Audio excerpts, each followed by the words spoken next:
Fala pessoal, aqui quem fala é o Ian. Dessa vez estou fazendo outro tutorial. E dessa vez é o segundo episódio de tutorial. Aquele o primeiro, como vocês podem ver, é o emulator. É um emulator de jogos e outras coisas. Esse daqui é um aplicativo que deixa o volume do seu som além do permitido. O permitido é esse daqui que eu tô mexendo. O permitido, né? Claro. No fone de ouvido é mais alto.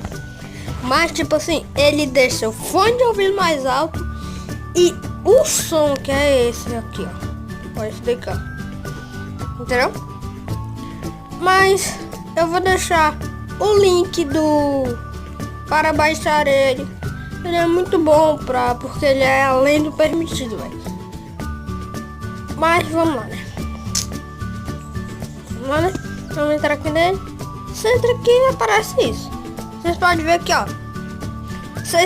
Pra aparecer isso que está no meu, vocês vão aqui em configurações daquele tipo uma girinha lá em cima. Tem parar app e na esquerda vai ter isso. Aí você vai apertar lá em configurações. Aí você vai deixar essas três opções, ó, essas três opções marcadas. Você vai na última. Aí você, no máximo, pessoal, desce aí no 50, sem brincadeira. Acima de 50 pode estourar o som do seu, como é que eu posso dizer, do seu tablet, celular, computador, sei lá. É sério, sem brincadeira. 100% então vai estourar, é quase certeza. Porque o bicho é muito potente, velho. Sem brincadeira.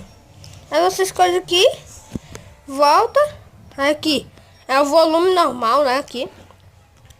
Aí aqui é o boost. Aqui, o meu só vai até os 50. Eu vou demonstrar para vocês, calma, peraí. Uma demonstração para vocês. Vamos dizer que aqui eu coloco na metade, que é 25. Aí eu 25. Aí eu venho aqui em cima. Aí tem aqui Paranauê. É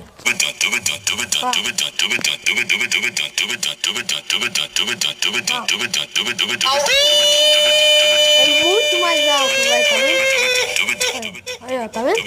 Tá no máximo. Ele é muito alto.